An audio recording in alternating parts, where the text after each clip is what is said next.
Well, I finally got time to reading and finishing this. It's been a long time coming. Da-da. Devil's Candy, Volume 2, the manga. Now, if you don't know, Volume 2 just came out a couple of weeks ago, delivered here through, the campaign that Rim did some time ago. And some are saying, but isn't Volume like 3 and 4 out now on Viz Media and stuff? You can literally buy physical copies on Amazon. Yes, my good friend, you can. So what's the point of this? Well, this is the special campaign one where you have to, put in the money to contribute as a sponsor, and then you get your copy along with an art book, a miniature art book. Not like the first one, but miniature, but still good. And it's packed with more content. You know, it's one of those things where the covers on the inside, so it has that thing, and even has a specialty cover. I always like these. These were always my favorites. Kind of books where you open up the book, it's not the same cover that you expect, but instead it's something different, some extra artwork of Pandora, Kazu, and all of them, Hitami, Nemu, and even some new characters and stuff. Ricketts, Clarence, all kinds of new characters. And I feel like Rem found a new setting where it really established some lore within the world, the ranking system, the, even some characters' very dark and yet tragic backstories to a very popular character. Skeleton Master Sensei. Yeah, Skeleton Master Sensei.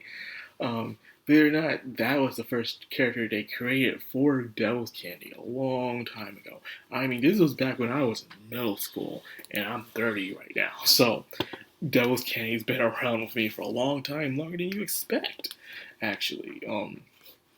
Because this was like, well, I read the book, The Rising Stars, the manga, back in what, 2000, 2008.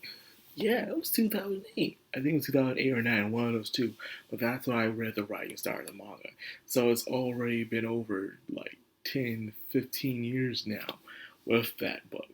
And here we are with its official release and everything. They got a site where they upload one or two pages a week, and then when they get enough, they turn it into a manga. They do artwork for River City Girls, that video game, which is pretty nice, and other things. So Ren's career really has taken off throughout the years, and I have been following it for such a long time. So it's like, wow, it's like pretty the longest independent artist I've ever seen. I have followed. Probably the first. Yes, I knew Ren before I knew Bleedman, who created his fan fiction worlds of Grim Tales, Powerpuff Girls D, and even Sugar Sugar Bits. Yeah, Sugar Bits.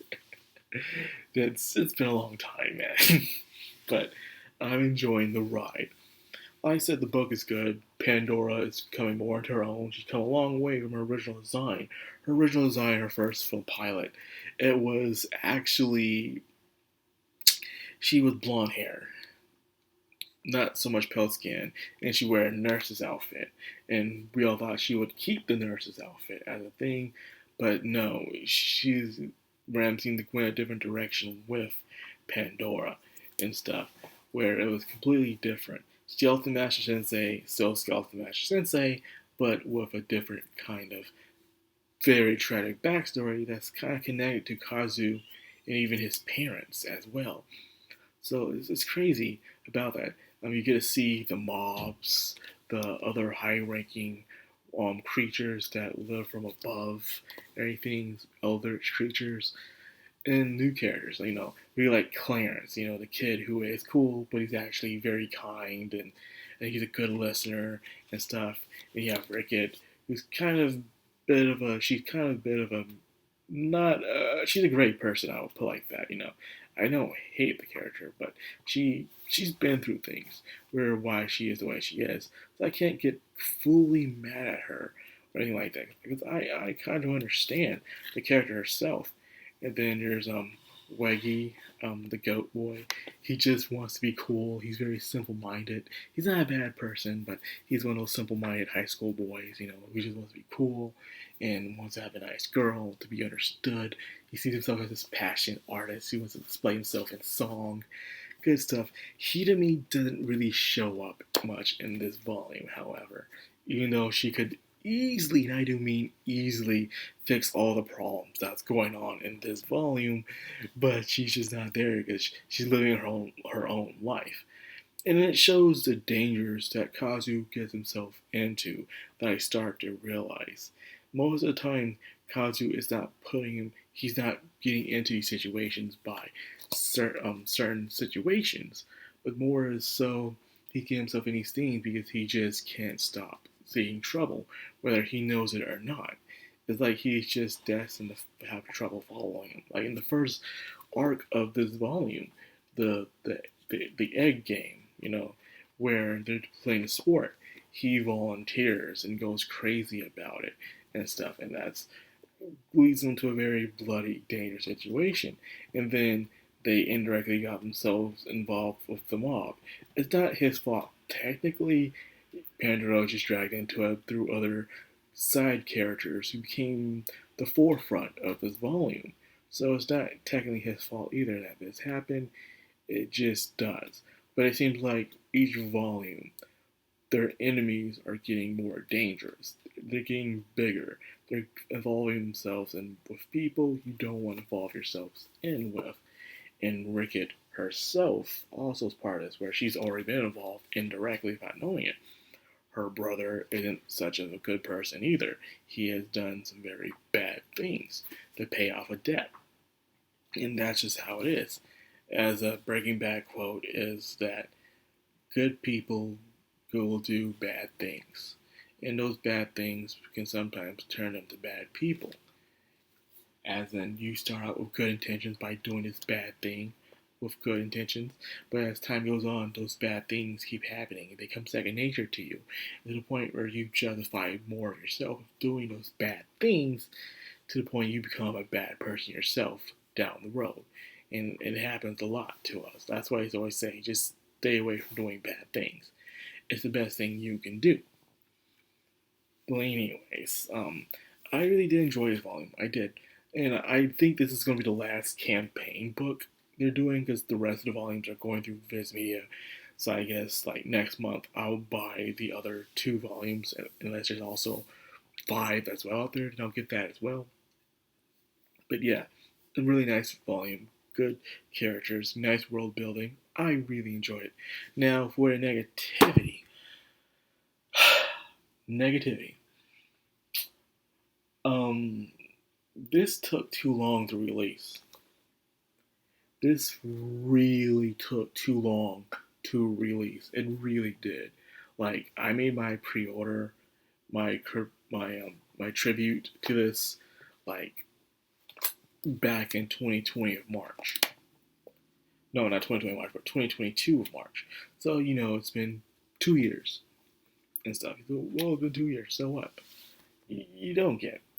Between that time span, there has been a lot, I do mean a lot of other books, which I have been recommending here, who have been doing funding campaigns to release their book. And when they did, it was released within a couple of months. That one Japanese writer I was talking about, within a year, he released 2 volumes of his book, It Could Be an Ordinary Day. The book I really highly recommend to you guys. But you have to get the digital English version of that. Um, not Lone, but Four Leaf just dropped their campaign book. Entwine dropped 2 volumes, and she's independent in a very small time. I do mean small time. Independent webtoon creator, and she already dropped 2 volumes of her stuff within a year as well. And then there's also other creators who've been dropping their stuff that I have been buying, and it only took a couple months for it to release. This was the first one, besides Devil's Candy Volume 1. This is the first one, and it took about 2 years for me to get my hands on this. I'm just saying that, it just took too long. do these things happen? Yes, but supply and demand, and also um, customer satisfaction also matters, whether you like it or not. I'm just saying this up like I know things happen, um, things, disagreements, whatever variables may happen in life will cause things to slow down, and so and that's understandable. But other customers will not see it that way. They'll say I'm waiting on this. It's been taking too long. Like I waited like limited run games long for this. And I'm never ordering from limited run games again. But yeah, this took way too long to get here. I still enjoyed it. I enjoyed the mini art book I got with it. I enjoyed the cover and even the side story and everything and the little artwork I got in this. Really good stuff. But I have to give you with the penalty strike when it comes to the release date. It took way too long, and it was supposed to release actually within a couple months after. I believe I could be wrong on this, but I could have sworn it was released a couple months after its pre-order, but instead it released going on within 2 years. That's how long we gotta wait for this. Good book, very good book, but nah, man, this was the longest wait I ever had to wait for a campaign-funded book. Is all I'm saying. The longest. And so you were outstaged by other smaller independent creators who were not that well known but was able to get their books out. They're very fast and well made as well. So that's all I gotta say to that. But anyways, enjoy it nonetheless. Still a must read, whether you want to admit those flaws or not. With that being said, I hope you guys enjoyed this video. If you did, like, comment, subscribe, and of course, hit that bell icon. This has the background on anime. Signing out.